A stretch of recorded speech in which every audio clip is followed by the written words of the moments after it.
Welcome to Vanguard, where humans aren't the underdogs. We're the endgame. Enjoy the journey. The Verulan Ascendant drifted through the starless gulf like some half-dead colossus, a wounded creature whose every breath came with agony. Once the ship had been the gleaming pride of the Verulan Union, 5 kilometers of sculpted alloy, silver glass plating layered over radiant shield matrices, and an engine core that hummed with the confidence of a vessel built to outrun everything from raider craft to patrol cruisers. Now all of that pride had been peeled away. Portions of the hull hung torn and twisted like ribbons of metal skin. The once smooth plating was cracked and blackened. Energy flickered weakly along conduits that had once carried the heartbeat of a mighty warship. Inside, the corridors smelled faintly of burnt insulation and recycled air that had been pushed far beyond acceptable limits. On the bridge, where soft, gilded light once glowed with ceremonial dignity, only red emergency strips remained.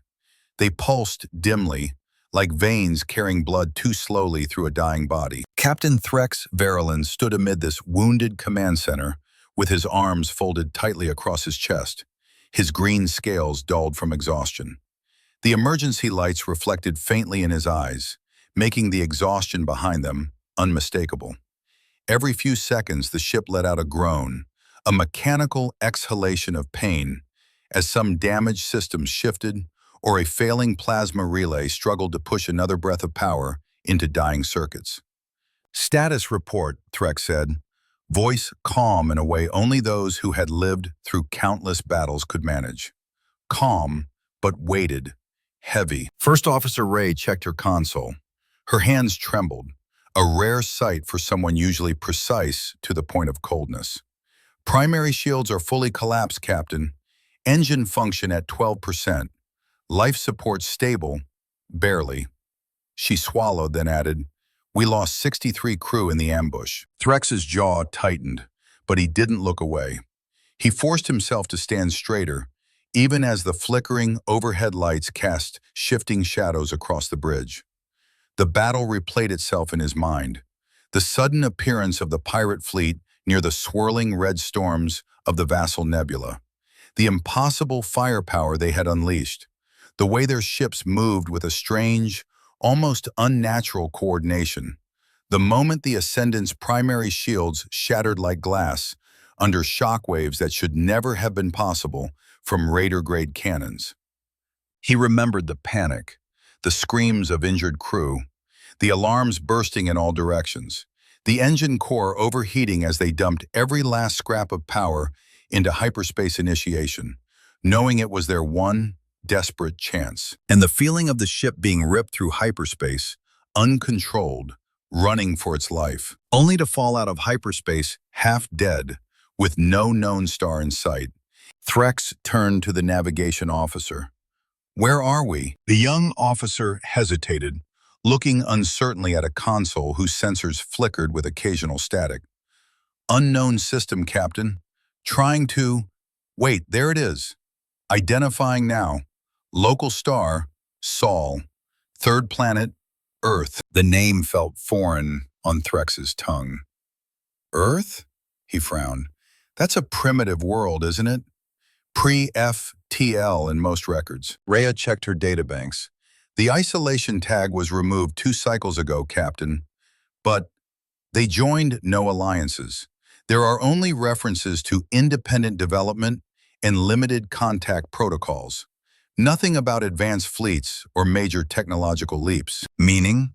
Threx pressed. "Meaning," Rhea said quietly, "that our data says Earth is still unremarkable." Threx exhaled slowly. "A primitive world. No fleet, no defenses, no help. Yet beggars could not be choosers. Not when your ship was bleeding power and your crew was holding on by instinct alone." "Set course for Earth orbit," he ordered. "If they cannot help us, we will remain hidden until we gather enough energy to crawl out of this system." The bridge crew hesitated, but obeyed. No one had a better idea. The Ascendant limped forward, its engines coughing waves of blue light as they burned the last healthy coils in their chambers. The journey took longer than it should have. Every correction maneuver felt like it might tear the ship apart. Threx ordered non-essential systems shut down. The bridge grew darker, the hum quieter. Sometimes they drifted rather than flew. But slowly, agonizingly, the blue planet grew in the main viewport, Earth. White cloud spirals wrapped around green continents and deep oceans that shimmered like liquid sapphire. Even damaged sensors identified massive concentrations of water, spinning weather systems, and a biosphere unusually healthy for a developing world. "It looks alive," Rhea whispered. Trex didn't speak. He'd never seen a world so vibrant. Union worlds were industrial, tamed, efficient. This planet looked like something that still breathed freely. As they neared orbit, faint signals began to pulse across their receivers. The comm officer stiffened. "Captain, these are not primitive radio waves. They're coordinated, structured, and they're hailing us." Threx blinked. "They're what?" Before the officer could repeat, the ship's speakers crackled to life with a clean, steady voice. "Unidentified vessel, you are entering Terran repair jurisdiction. Please hold position and transmit your ID. Help is on the way." Silence swept the bridge. Rhea looked stunned. Did they say help?" "Transmit again," Threx ordered. "Maybe we misinterpreted." "No misinterpretation, Captain," the communications officer said. "The message is genuine. They're offering assistance." Threx stared down at the glowing sphere of Earth, as if it had personally challenged his understanding of the galaxy. "Help? From a primitive world?" "Still, transmit our identification," he said slowly. "Let's see what these Terrans consider help." Minutes crawled past. Then, without warning, space rippled. 3 ships dropped from hyperspace with a precision so sharp it felt like a blade slicing into reality. Sleek, angular, perfectly symmetrical. Their hulls reflected sunlight in a way no Union ship ever had. Their engines glowed with a soft, disciplined blue, the sign of a perfectly stable energy core. Rhea leaned forward, jaw nearly dropping. "Captain, their power signatures, they match our output." She looked at her console again. "No, they exceeded." A chill crawled down Threx's spine. A primitive species wasn't supposed to build ships like this. One of the human ships approached at a respectful but undeniably confident pace. A transmission blinked on. The face of a dark-haired human woman filled the main screen, sharp-eyed, calm, wearing a Navy uniform with a silver emblem of a rising sun. "Greetings, alien vessel. This is Commander Elena Ruiz of Earth's Orbital Defense and Engineering Command. You seem to be in rough shape.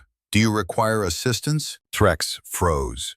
He wasn't used to being addressed as an equal by anyone outside his species, let alone by someone from an allegedly primitive world. Finally, he answered, "Yes, we were ambushed by pirates. Our engines are crippled. We require repairs." Ruiz nodded once, like she'd heard similar requests 1,000 times. "Understood. We'll guide you to Soul Forge Station. Don't worry, we've handled worse." Handled worse? How?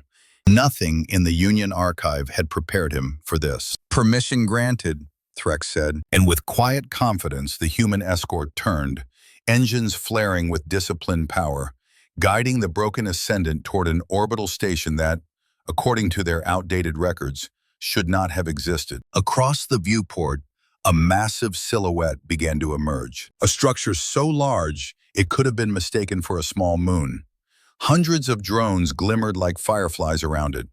Docking arms extended in mechanical harmony, Rhea whispered, voice trembling with disbelief. "They call this primitive?"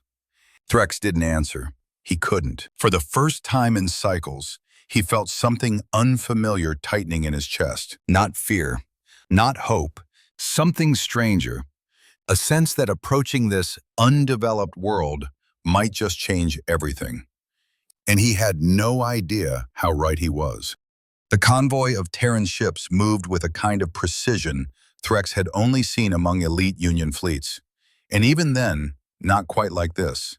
Each human vessel maintained perfect spacing, their vectoring thrusters firing in microbursts so small and rapid that only high-grade sensors could detect them.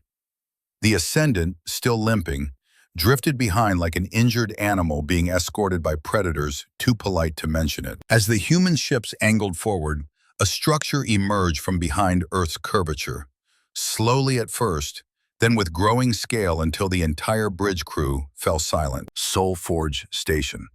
Threx had imagined a simple orbital yard, maybe something cobbled together with patchwork modules and industrial plating.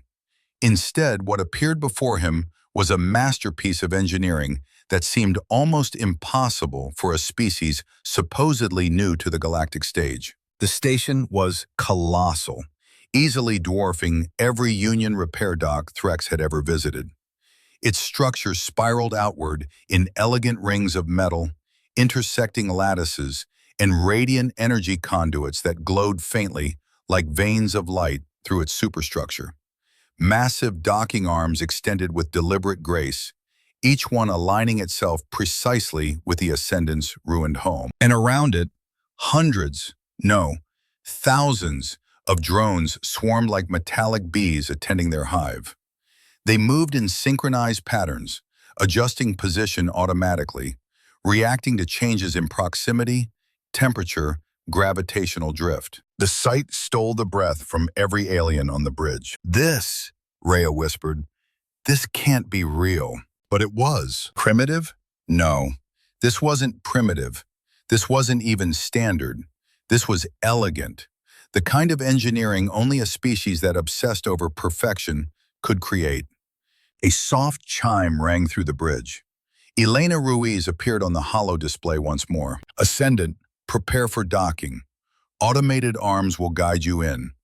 Don't worry about the drones. They're calibrated to avoid anything organic or damaged." She said it casually, as though any of this was normal. The docking arms extended, sliding into position around the Ascendant.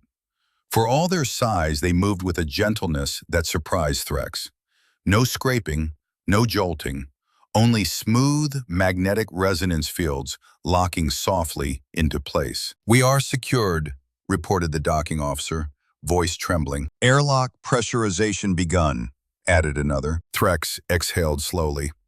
"Open the hatch." The moment the airlock sealed with a hiss, the door slid open, and humans stepped aboard. They wore white engineering suits trimmed in bright blue, their helmets transparent, revealing faces filled with cheerful professionalism.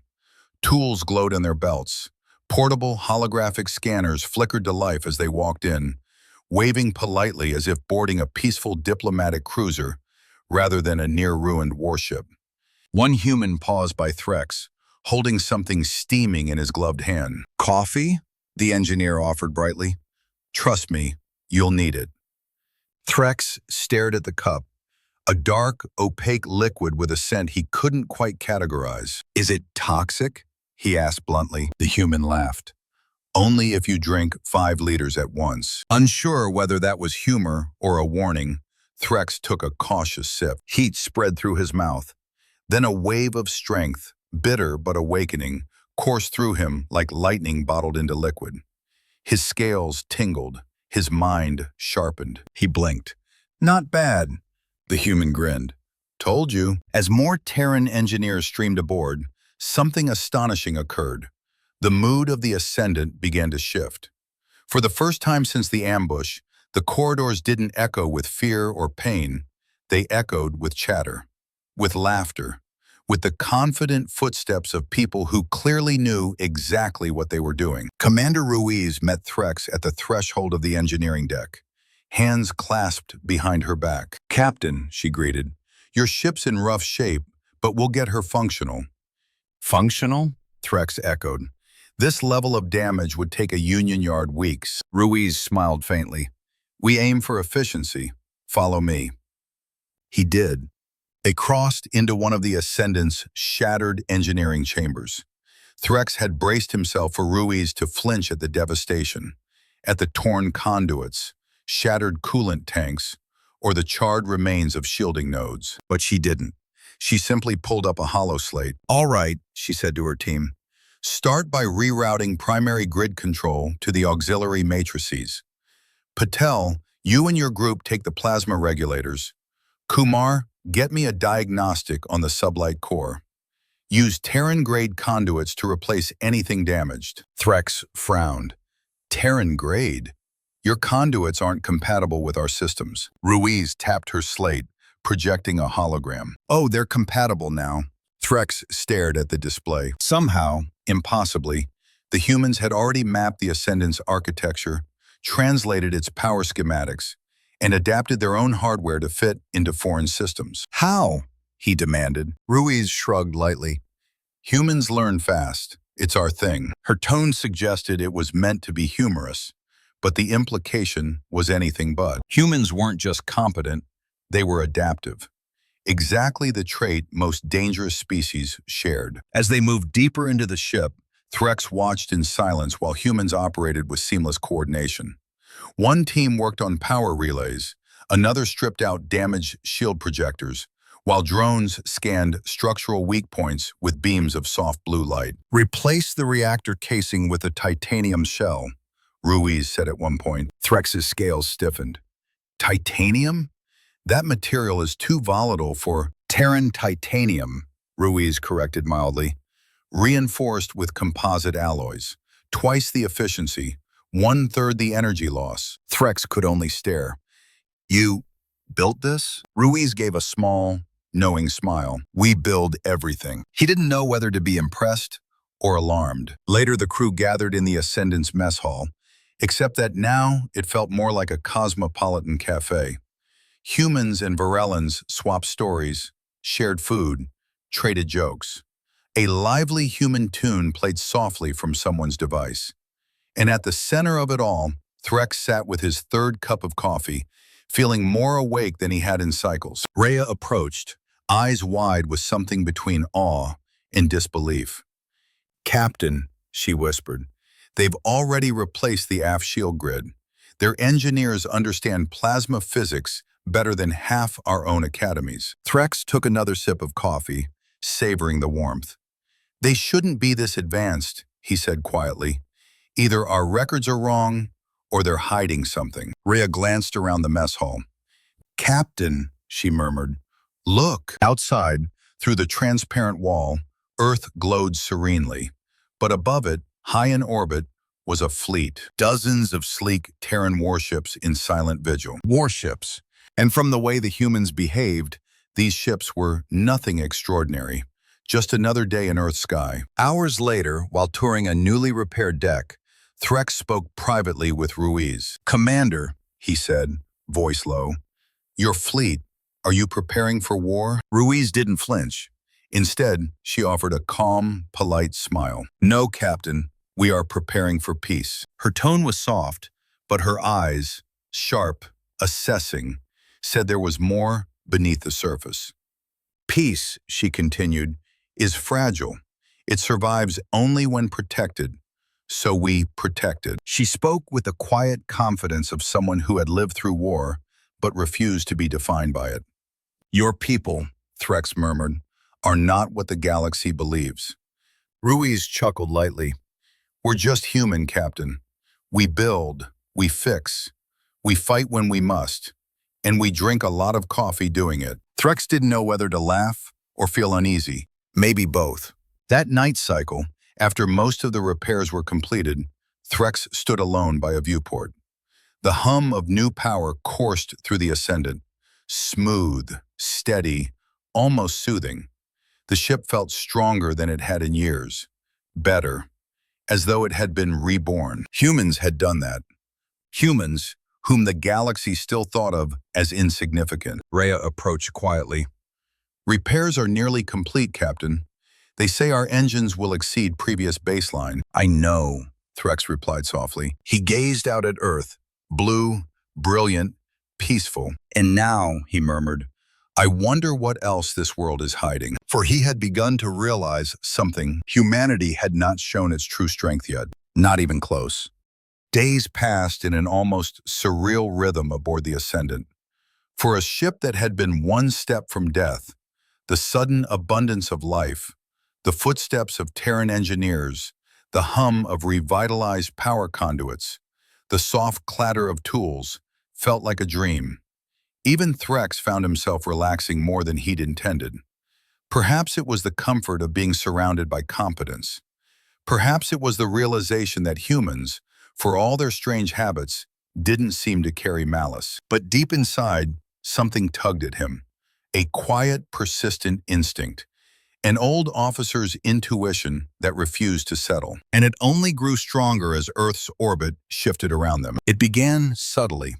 A Terran patrol ship drifted closer to the Ascendant, adjusting its formation. Then two more.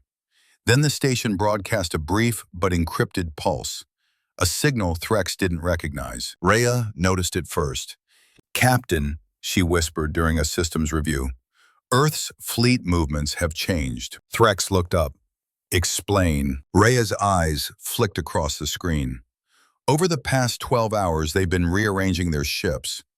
At first, I assumed it was routine deployment, but now," her voice tightened, "now they're moving into defensive formations." Threx's scales stiffened. Defensive formations? But from what? He replayed the last conversations he'd had with Commander Ruiz. Her subtle hints, her mention of strange raider signatures, her calm but not casual demeanor. A cold realization crept into him. Maybe the battle that destroyed the Ascendant hadn't ended when they escaped. Maybe the pirates weren't done. Maybe the humans had already guessed that. A chime sounded from the entrance to the engineering deck. Commander Elena Ruiz stepped inside. Her posture was straight as always, but her expression, something had changed. A tension hiding beneath professionalism. A storm behind calm eyes. "Captain Threx," she said quietly, "we need to talk." Threx followed her down the corridor, Rhea at his side. The humans they passed were all moving faster than usual. Still focused, still composed, but with a sense of urgency that wasn't there before. Officers spoke in clipped undertones. Drones skittered along the walls with new speed. Even the lights around the station seemed brighter. Ruiz led them into a private operations chamber. A hollow map activated, projecting deep space beyond the solar system. "Long-range sensors picked up something," Ruiz said. Threx's heart dropped. The map displayed dozens, no, hundreds of incoming signals. Hyperspace distortions, each one marked hostile red. Rhea gasped. That's the same pattern we saw before the ambush." Threx felt a pit opening in his chest. "Pirates, they followed us." Ruiz nodded slowly. "We estimate their arrival in 18 hours. Silence fell, thick and heavy. Threx's instincts screamed. "Commander, we must evacuate this station immediately. You cannot face them alone. Their numbers are overwhelming, more than 300 vessels, including dreadnoughts." Ruiz raised a hand calmly. "Relax, Captain. We're not evacuating." Her voice wasn't cold. It wasn't arrogant. It was simply factual. "We'll handle it." Threx blinked, stunned. "You cannot fight them alone." Ruiz tilted her head slightly. "We've seen overwhelming before, and we built for it." The matter-of-fact tone sent a chill straight through Threx's scales. She turned toward the hollow map again. "This system is our home. We defend it." Threx stared at her. Not at her words, but at the unwavering certainty behind them. The quiet, unshakable resolve of someone who had prepared for this long before he arrived. "Very well," Threx said finally. "Then the Ascendant will fight alongside you. Our weapons are working. Our engines." Ruiz smiled gently, not mockingly, but with genuine gratitude. "Your offer is brave, Captain, but unnecessary." Her hands folded behind her back. "You've done enough bleeding already." Those words struck deeper than Threx expected. Ruiz gestured to the projection.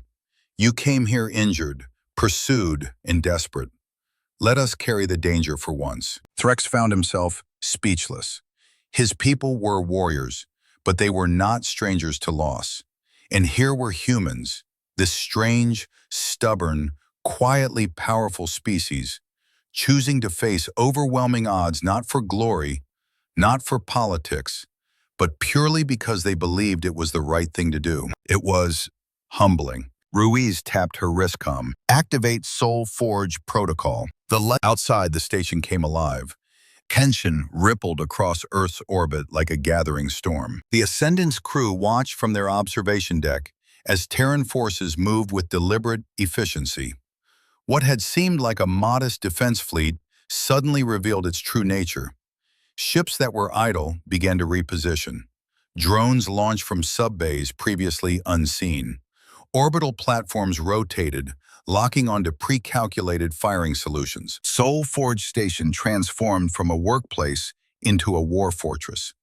Railgun barrels emerged like the spines of a colossal metallic beast. Shield emitters lit up in layered rings around the station. Launch tubes opened quietly, rows of Talon drones glimmering inside like a swarm awaiting release.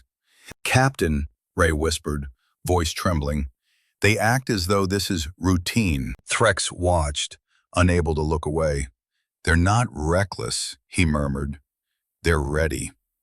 Ready for a battle the galaxy would call impossible. Ready to defend this world as if it were all that mattered. Humans didn't shake, didn't panic, didn't falter. They prepared. Inside the Soul Forge control center, Ruiz stood at the heart of the storm. Officers moved around her with deadly precision. "Bring Fleet Group Theta into alignment. Notify the Mars outpost. We'll need their support vessels. Activate orbital layers 3 through 7. I want the upper shield lattice online." "Aye, Commander." One officer hesitated. "Ma'am, what about the civilian stations? They're already shielded. Focus on firing arcs." Trex watched through the observation deck's transparent barrier. Rows of Terran ships repositioned above Earth, forming a gleaming wall of steel and light. The flagship TSS Endeavour drifted to the front, engines glowing like twin stars. It should have looked intimidating, but instead it looked purposeful, as though every ship was exactly where it needed to be. Ruiz approached the viewport beside Threx. "Your crew looks concerned," she noted. Threx nodded. "We brought danger to your world." Ruiz breathed out through her nose softly. "You brought the truth, Captain. The galaxy isn't as quiet as people pretend. Someone has been arming these pirates. Someone wants chaos." "And Earth?" Threx asked. "Earth doesn't do chaos," Ruiz said simply. "We do preparation." And she sipped her coffee as alarms blared in the distance. Even Ray gave an involuntary sound, not quite a laugh, not quite disbelief. "They drink during battle prep?" "Apparently," Threx muttered. Hours later, the anticipation across the system tightened like a string drawn to breaking. The last preparations locked into place. Human ships sat poised, silent, engines glowing with restrained power. Then, sirens echoed through the station. A communications officer turned to Ruiz, voice steady. "Confirmed hostile fleet emerging from hyperspace." Ruiz's eyes narrowed just slightly. "Count? 342 vessels. Composition: raiders, frigates, dreadnoughts." Trex's breath caught. That was exactly the same fleet that nearly destroyed them. Ruiz's lips formed a thin smile. "Excellent. Let's see what they think of Earth's hospitality." She turned to Threx. "Captain, you might want to take a seat." He blinked. "How bad will it be?" Ruiz looked toward the stars, where hyperspace distortion began to crack open. "For us?" she said quietly. "Not bad at all." The first pirate ships tore into real space like metal beasts hungry for prey. They didn't yet know they were the prey, but they would, very soon. The first pirate ships exploded out of hyperspace in violent bursts of blue-white distortion. Space rippled like a wounded fabric, torn open by vessels designed not for exploration or diplomacy, but for plunder and bloodshed. Their engines sputtered green fire as they stabilized, forming jagged lines of steel and aggression. 3, 10, 50, hundreds, until finally the entire fleet, 342 vessels strong, hung like a dark swarm on the edge of Earth's territory. The Ascendant's bridge fell silent as every Verlin stared at the growing mass of red signatures on their holographic display. These were the same ships whose weapons had carved holes through their hull. The same ships whose attacks had shattered their shields like brittle glass. The same ships whose dreadnoughts had nearly torn them to pieces. And now those enemies had followed them, right to Earth's doorstep. Rhea trembled. "Captain, this is our fault." Trex said nothing. His jaw clenched hard enough that the muscles along his neck tightened painfully. He knew Rhea was right, but guilt wouldn't save them now. He looked out the viewport at Earth below. Peaceful, blue, untouched by the violence gathering in orbit. It was a beautiful world, a fragile one. Should it fall because of him? Before he could speak, the pirate flagship emitted a booming transmission across the void. "Unidentified Terran forces, you are harboring our prey. Surrender the alien vessel, and your world will be spared." Every officer aboard the Ascendant froze. Then, quietly, dangerously quietly, Commander Elena Ruiz laughed. She pressed a button on her console and transmitted a response. "Pirate Fleet, this is Commander Ruiz of Earth Defense Command. You are trespassing in Terran space. Turn around immediately, or you will test our hospitality." There was a beat of silence. Then the pirate warlord's voice snarled through the comms. "Hospitality? You'll offer us dinner, little human?" Ruiz smirked. "Something like that." On the opposite side of the system, the pirate fleet surged forward. Engines blazed, cannons heated, frigates accelerated into spearhead formation. The sheer mass of the armada was overwhelming. Enough firepower to level most Union systems in a single attack. But Earth didn't flinch. Ruiz raised her hand. "Defense grid online," and Earth answered. Electric blue energy surged across the orbital shield lattice, forming massive rings of shimmering light around the planet. Railgun towers awakened like giants. Solar arrays reconfigured into laser emitters. Drone bays opened with mechanical precision. Terran warships locked into formation, sleek lines of steel against the darkness. Every movement was practiced, every motion deliberate, every action silent. Humans didn't shout bravado into the void. They simply prepared.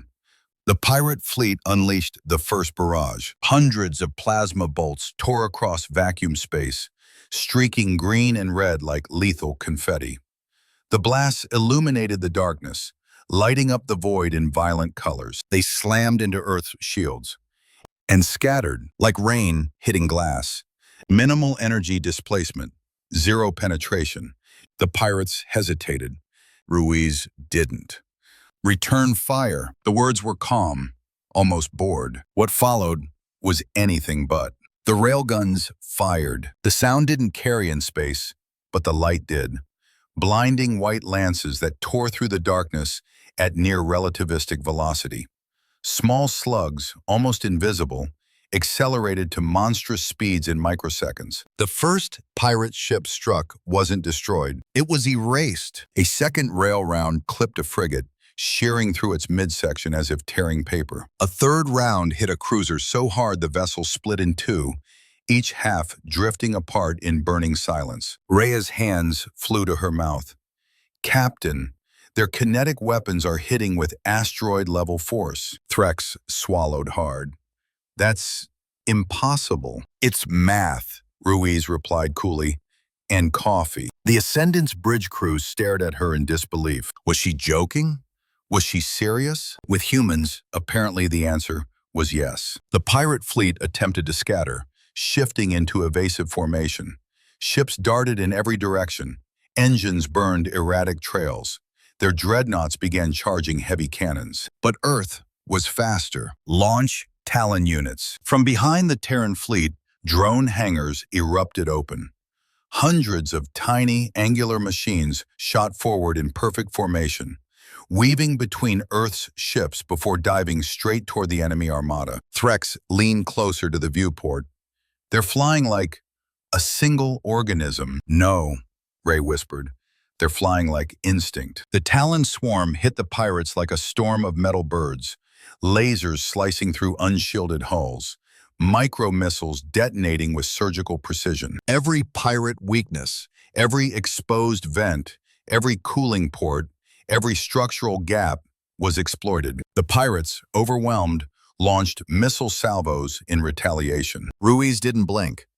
Intercept pattern Kappa 9. The drones moved like dancers in a deadly ballet, intercepting missiles mid-flight, forming lines of destructive light that neutralized every incoming threat. The Ascendant crew was frozen in awe. "This is," Rhea whispered, "this is war conducted by genius." "No," Threx murmured, "by preparation." The TSS Endeavour, Earth's flagship, began to move. Its engines flared with cerulean fire as it surged to the front of the Terran formation.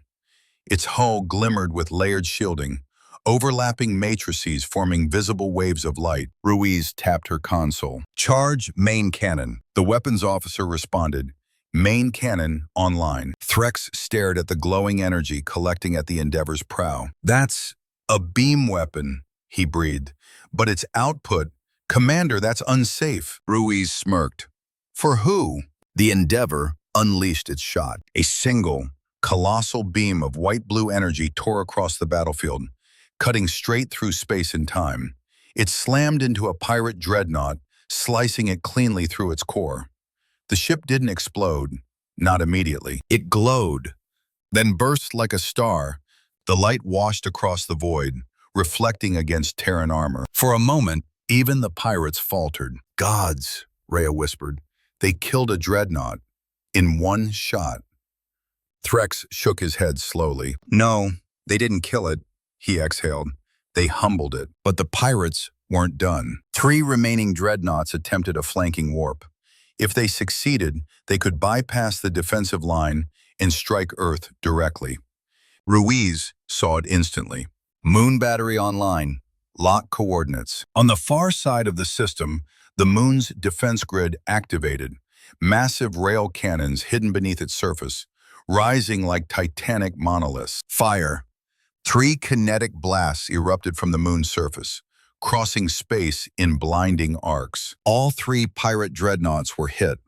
All 3 were torn apart in seconds. The battlefield froze. For the first time, the pirates understood. They weren't fighting a primitive world.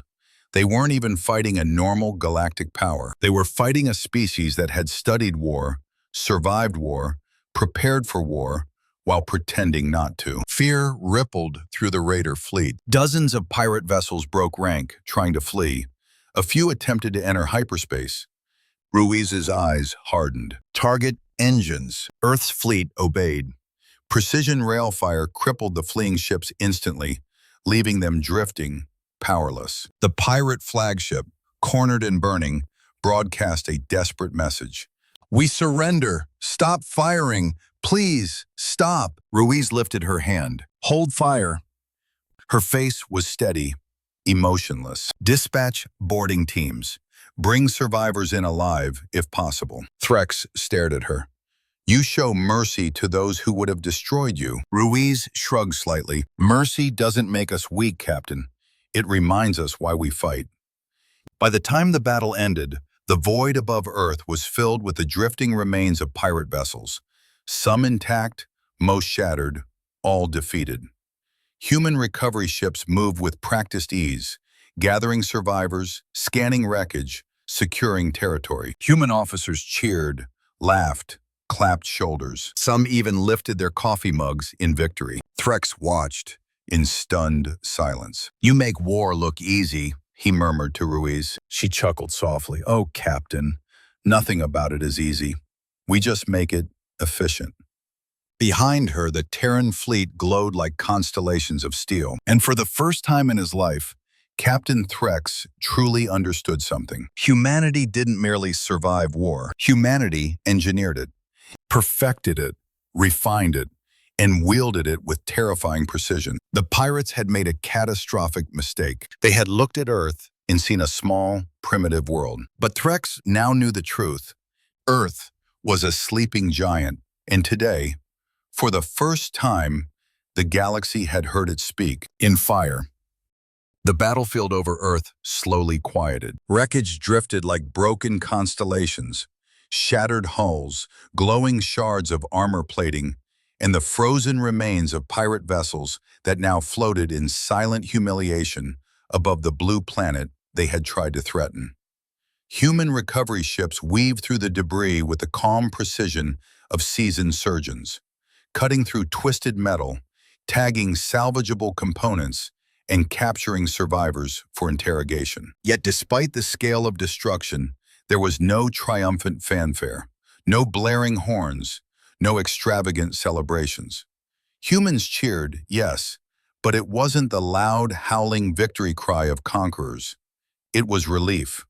Quiet, exhausted relief. Earth had been tested, and Earth had answered. Back aboard the Ascendant, Threx stood before the main viewport, watching the aftermath unfold.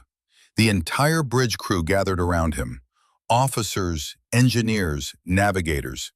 None spoke at first. Words felt too small for what they had witnessed. Rhea was the first to break the silence. "Captain, we saw a fleet 3 times the size of the one that nearly destroyed us, and Earth destroyed it in hours." Her voice cracked slightly, with minimal losses. Threx inhaled slowly, letting the weight of her words settle into the air. "Yes," he said, "they did." His eyes drifted to Earth, a blue jewel surrounded now not by desperation, but by confidence. Dozens of Terran warships patrolled in calm arcs, drones darting between them like guardians made of light and metal. Below, the planet turned peacefully, its continents bright with life. "They are not what the galaxy believes," Threx murmured. No one argued. Later, Threx and several senior officers convened in the Ascendant's tactical chamber. The walls flickered with holographic projections of Terran technology: shields, drones, weapons arrays, power distribution systems. The humans had sent over generous technical logs to ensure the Ascendant could make full use of its upgrades. As Virulent engineers studied them, shock spread across their faces like wildfire. Chief Engineer Doran's voice trembled. "Captain, their adaptive shield core predicts energy fluctuations before impact. It reconfigures shielding patterns automatically." Ray added, "Our cannons couldn't penetrate that. None of the Unions could." Another officer pointed at the drone schematic. "And these Talon units, Captain, they operate autonomously but share information in real time, as if they think collectively. They anticipated pirate movements before the pirates even executed them." Threx rubbed his chin thoughtfully. "Their technology shouldn't be this advanced. Not according to the Union archives." Doran looked up, eyes wide. "Captain, Earth's technological footprint isn't that of a young species. It's the footprint of a species that reverse engineers everything it touches. Every mistake, every scrap of metal, every discarded component, they turn it into a blueprint." Rhea swallowed. "They experiment on everything." Threx nodded grimly. Ruiz said as much. A quiet tension settled over the chamber. "What does this mean for the Union?" Ray asked softly. Threx exhaled deeply. "It means the galaxy has been blind." Meanwhile, inside Soulforge Station, Ruiz stood at the center of the command deck, reviewing battle logs. Officers worked with renewed intensity. No one had relaxed despite their victory. The station hummed with a quiet urgency, proof that humans, unlike many species, didn't confuse triumph with safety. "Commander," an officer reported, "all pirate survivors have been detained. Casualties on our side, 3 drones lost, 1 damaged railgun coil." Ruiz nodded calmly. "Good. Begin Cycle 3 drills. Recalibrate drone formations. Rotate fleet groups Gamma and Delta to watch the outer perimeter." The officer hesitated. "Ma'am, the battle is over." Ruiz looked up slowly. "Wars don't start with battles," she said. "Wars start with whispers." She lifted her coffee mug, took a measured sip, and added, "And we will not be caught unprepared for the next whisper." Across the system, news of the battle spread through communication channels. First quietly, then with increasing shock. Merchant ships transmitted coded alerts to nearby sectors. Patrol officers whispered rumors about the Terrans, those strange, allegedly primitive creatures who had annihilated a pirate armada like it was a mere inconvenience. In pirate networks, fear spread faster than hyperlight signals. Survivors, trembling and humiliated, spoke in hushed tones. "They don't fight like others. They didn't panic. They knew every move we'd make. They killed dreadnoughts like toys. They drank coffee while doing it. To criminals who thrived on fear, this was the worst possible legend. It meant humans were no longer prey. They were predators, quiet ones. Later that cycle, Threx prepared his official report to the Verlin Union High Command. He stood alone in his private quarters, the room dim except for the soft glow of his console.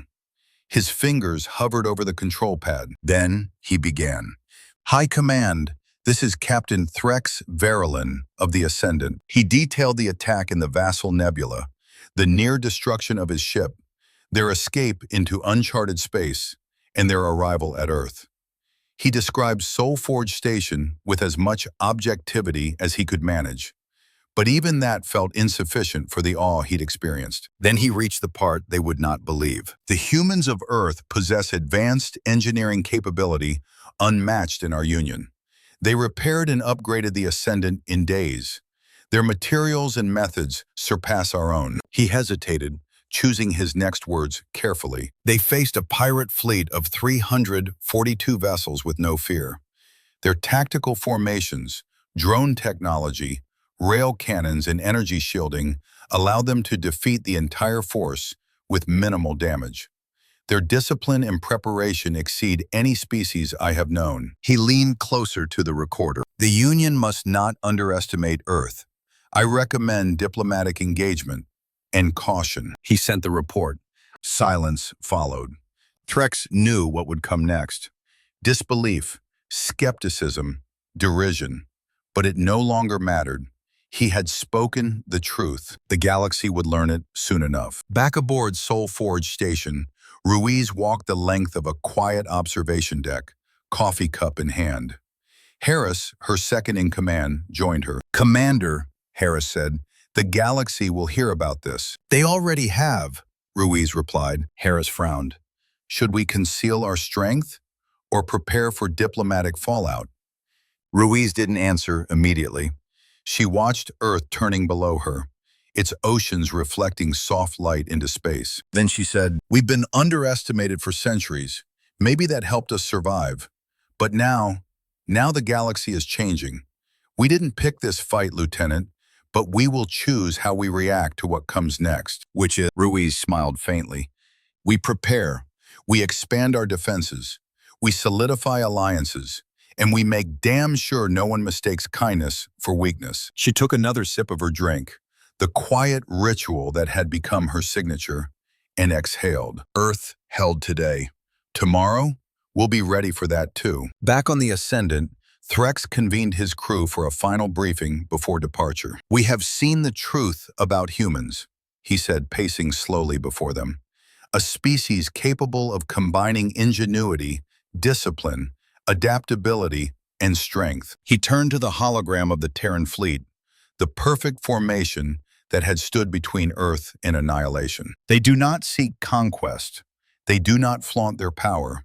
They prepare, they defend, and when forced to fight, they fight with terrifying efficiency." The crew murmured among themselves. Rhea stepped forward.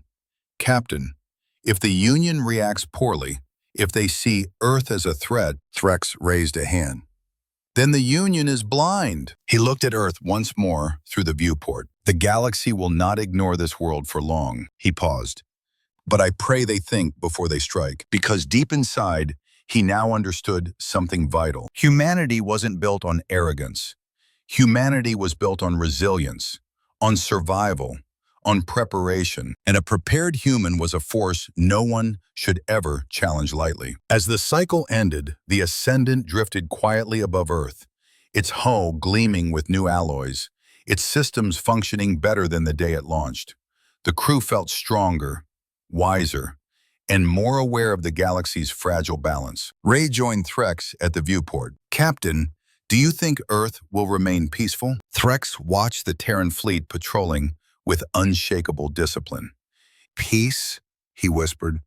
"They'll keep it." His eyes narrowed, but they will not be caught unprepared again. Below them, Earth shone brighter than ever. Above them, Terran ships glided silently, guardians forged in steel, mathematics, and the relentless will to survive. The ripples of this battle were already spreading, and the galaxy, whether ready or not, would soon feel them. The Verlin Ascendant glided through the repaired docking corridor of Soulforge Station with renewed grace, every thruster pulse smooth and precise. The ship felt alive again, stronger than before, faster, a vessel reborn. Yet despite the ship's flawless condition, Captain Threx's scales remained tense. His instincts whispered the same warning again and again. Earth was not a normal world. And what he had seen here, what he had survived here, was only the beginning. Perhaps that was why he returned. 2 cycles after the battle, the Ascendant re-entered Terran orbit. Not because of damage, not because of desperation, but because Threx needed answers. His crew needed understanding, and the Union needed truth, even if they refused to accept it. When the docking clamps locked into place, Commander Elena Ruiz was already waiting at the airlock, wearing her dark uniform and her usual calm expression. Her hair was tied back in the same efficient knot, and, predictably, she held a cup of steaming coffee in one hand. "Captain Threx," she greeted, "you returned faster than I expected." "Curiosity," Threx admitted, "and responsibility," Ruiz smirked. "To report your astonishment?" Threx surprised himself by smiling. "Partly, but mostly to learn." She nodded approvingly. "Then walk with me. Earth has more to show you."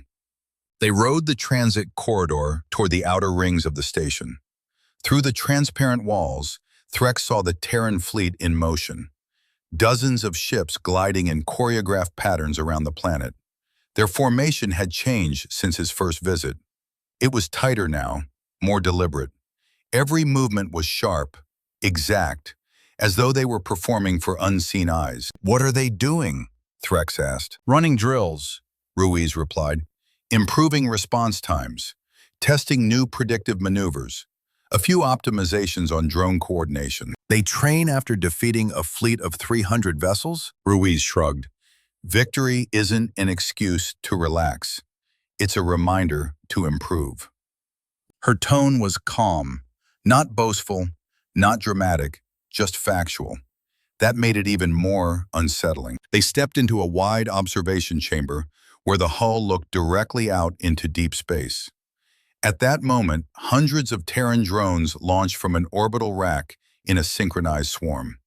They arranged themselves into geometric formations, triangles, spirals, shifting grids, changing patterns faster than most species could blink. Threx's jaw tightened. This is beyond coordination. Ruiz's lips curved slightly. "This," she said, "is strategy, mathematics, software, and a lot of sleepless engineers." She took a slow sip of her drink. "And coffee," Threx exhaled sharply. He didn't laugh, but almost. They watched the swarm for several long moments. The drones executed a maneuver that made Threx's scales prickle, splitting into 3 attack vectors, rejoining, then mimicking a single massive aura signature before dispersing again. A trick that would destroy any enemy who tried to flank them. "Commander," Threx said quietly, "if the Union could do this, we would rewrite every military doctrine in existence." "Good thing the Union can't," Ruiz replied dryly, but her tone softened as she added, "We don't seek to dominate, Captain, only to survive, only to protect what matters." Threx nodded slowly. He realized something then, something he hadn't understood before. Humans had strength, terrifying strength, but they also had restraint, and that combination, more than their weapons, more than their technology, was what made them dangerous. They moved deeper into the station until Ruiz led him into a secure command suite. The room was dimly lit, filled with hollow projectors and tactical displays. A planetary map rotated at the center, Earth glowing like a soft blue ember. Ruiz locked the door behind them. "Captain, what I'm going to show you is sensitive. Don't share it lightly." Threx straightened. "I give my word." She activated a console. Instantly, the chamber filled with holographic data, star charts, ship signatures, encryption logs, intercepted transmissions. "What is this?" Threx asked. "Evidence," Ruiz said. The pirates who attacked you were not acting alone. Threx's pupils narrowed. You suspected this during our repairs. Yes, and the battle confirmed it. She enlarged a series of tactical reports. Embedded within the pirate fleet's energy signatures were faint traces of something else. Something sophisticated. This technology, Ruiz explained, isn't pirate-made. Someone supplied them. Who? Ruiz shook her head. We don't know yet, but the galaxy is waking up in ways no one expected. Something is stirring, Captain, and someone wanted to know what Earth would do when threatened. Threx felt a chill run down his spine. A test, he whispered. Ruiz nodded, and we passed. She looked out the viewport again. Now they'll be watching. Threx returned to the Ascendant with a heavy mind. In the main hall, his senior officers gathered around him. Ray, Doran, Navar Kell, and several others. Their faces carried anticipation and unease. Well? Ray asked. What did you learn? Threx glanced at each of them before speaking. Humans are not only powerful, they are preparing for something big. The crew exchanged grim looks. He continued. They have formations we haven't studied. Drones that think faster than most captains. Shield networks that adapt like organisms. Their engineers rebuild starships in days. Their commanders fight like seasoned tacticians. And their restraint? Ray asked. Threx nodded heavily. That is their greatest weapon. They do not seek war, but they won't run from it. Dorn stepped forward. If other civilizations learn of Earth's true capabilities, they will fear them, Threx finished. Or worse, they will try to control them. Rhea lowered her voice. Captain, the Union will not believe your report. No, Threx admitted. They won't. He turned toward the viewport, where Earth hung silently, beautiful, innocent, deceptive in its tranquility. That is why we must be careful. Humans are not a threat by choice, but if provoked, he paused, remembering the sight of Terran railguns vaporizing dreadnoughts. They can reshape the stars. Before their departure, Ruiz boarded the Ascendant one final time. Her uniform gleamed, her steps confident, her gaze clear. Captain, she said, offering her hand. Threx clasped it warmly. Commander, we finished the last optimizations. She handed him a compact data cube in a sealed container. Full shield protocols, updated drone compatibility, and a few gifts. Threx raised a brow. Gifts? Ruiz smirked.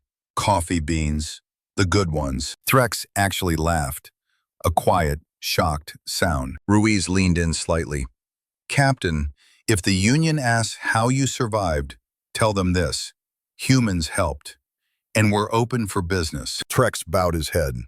And if they ask, who saved us? Ruiz's eyes sparkled with quiet pride. Tell them humans did. As the Ascendant undocked and drifted away from Soul Forge Station, Threx watched Earth through the viewport. The blue planet rotated slowly, its continents glowing like brushstrokes of emerald and gold.